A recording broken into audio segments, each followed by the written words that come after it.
If there's one company that knows how to put the Ultra name to a product, it's definitely Samsung. And the latest Tab S11 Ultra, man, does not miss when it comes to Ultra.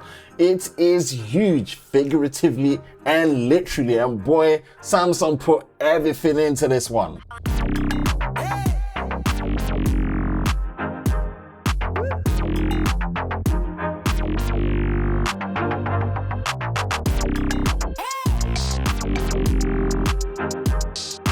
Yes, people, Ben from Lover of Tech. Welcome to my early first hands-on and impressions with the new Tab S11 series, consisting of the Tab S11 Ultra, the Tab S11, and also the Samsung Galaxy S25 FE, and also to mention, honorably, the Galaxy Buds 3 FE. Lots of products. This has pretty much been announced around IFA time in Berlin, which I'm going to be around for. But yeah, I've got early access hands-on, I believe on the 28th of August. And yeah, Samsung. Ultra, yeah, it's just crazy how big the Ultra is. But yeah, they've kind of slimmed down what we have in the Tab S11 lineup. Usually there's 3 tablets, but it's only 2. Tab S11 Ultra, which is 14.6 inches, and the Tab S11, which is 11 inches, so 11 to 11. And then you've got the S25 FE. Obviously, that's the fan edition that completes the S25 lineup. And then we've got the Buds 3 FE. So I'm gonna walk through it. Let's look at the Tab S11 series first, get to the S25 FE, quick honorable mention of the Buds 3 FE as well. Let's kick things off with the Galaxy Tab S11 series with the big boy, the Tab S11 Ultra. You heard me, 14.6 inches. I mean, that's bigger than some laptop displays. That's bigger than the laptop display that I've got here that I'm using with my MacBook Pro. I don't know, but when I held this, it felt comically huge, but incredibly well built and super light and super thin. Considering it's less than 700 grams for the size of this, is crazy. Like, this is just a lot going on here. Let's break it down. In terms of what's been built with it, of course, you've got the aluminium build in terms of the frame and the structure of it. It's just huge. 14.6 inches. You've got the dynamic AMOLED 2X display, which does have high refresh rate, and Samsung's OLED and AMOLED technology is absolutely incredible. There's a slight teardrop notch at the top as well for the front-facing camera. There's a redesigned S Pen as well that has that hexagonal design to it, so it's much more comfortable and also really responsive to the display in terms of the refresh rate and the input. There's improved Samsung DeX as well, with like multiple separate workspaces, an extended mode where putting onto an external display, you can see different things when it comes to being able to extend. It's fully featured and fully packed. Yeah, Samsung are not missing a beat here. And in fact, again, followed by what's internally powered, it is MediaTek powered with the Dimensity 9400 Plus 3nm processor. And of course, what you do have here, that it does start at 256 gigabytes, and it's a premium tablet that goes all the way up to a terabyte of storage. So yeah, like £1,199. Yeah, you're charging a decent amount for this one when it comes to the base, but oh my goodness, this thing is huge. This thing is huge. Like, this is what Ultra is really about. And these are the moments where Samsung having an unapologetic nature to their devices is something I really appreciate. Again, I'm not going to get into too much of it. Battery capacity is 11,600 milliamps on the Ultra model, and on the normal one, it is 8,400. Again, there isn't a Plus model this time around. Both of them do have dynamic AMOLED 2X displays. Of course, you don't have a teardrop notch on the 11-inch, so it's nice and symmetrical in terms of the borders, whereas obviously with the Ultra, it's really nice and thin.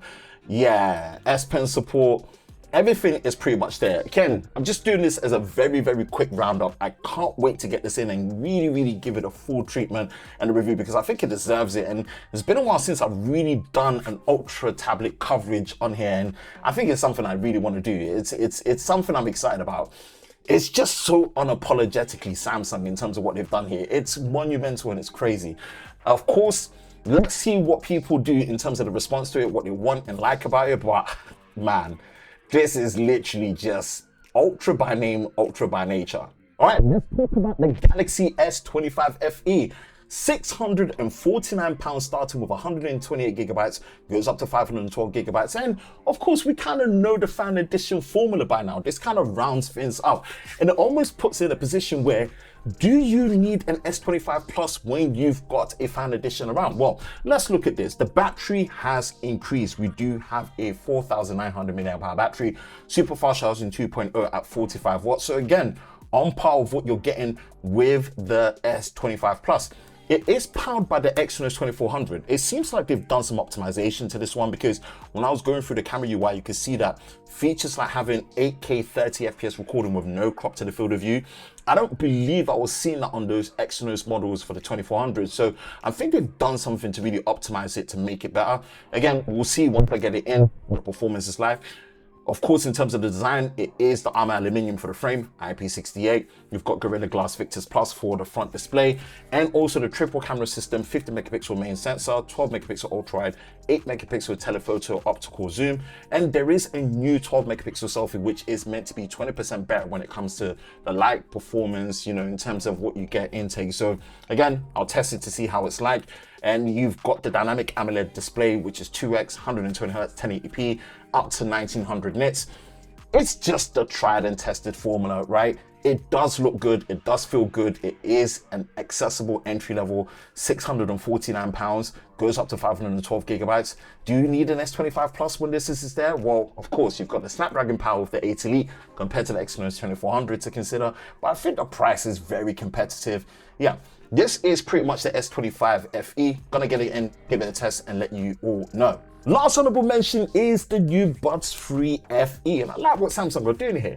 Launching at £129, the price is really good. The two different colors in a matte finish. Yeah, I think this is low-key a sleeper here. I use my Buds Free Pro on a regular basis, but everything you know and love is pretty much there. You've got ANC, Galaxy AI, a comfortable fit, pinch control, swipe, like everything's here. Right, it's just much more accessible, including ANC, which let's say is equivalent to the Buds Free Pro. We're gonna have to test ANC. 11mm drivers with speakers with super bass.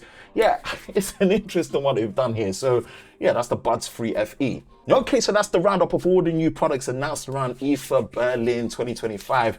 And of course, I'm definitely excited to get the Tab S11 Ultra in. I've not been this hyped for a tablet in a long time. This is so unapologetically ultra, and boy oh boy, this is going to be an interesting one to see who's actually interested and wants these products. Let me know your thoughts in the comment section below. Is this exactly what you were expecting from Samsung? Is this a bit too much ultra, or yeah, more of this please? Let me know your thoughts in the comment section below. That's it for me, Ben from Lover of Tech. If you enjoy videos like this, you know exactly what to do. Hit the like button, hit that subscribe button, hit that notification bell so you're part of Team TLS, the Tech Lover Squad, so you don't miss any future videos on the channel. I hope you're all safe during this time. I will catch you in the next one. Peace.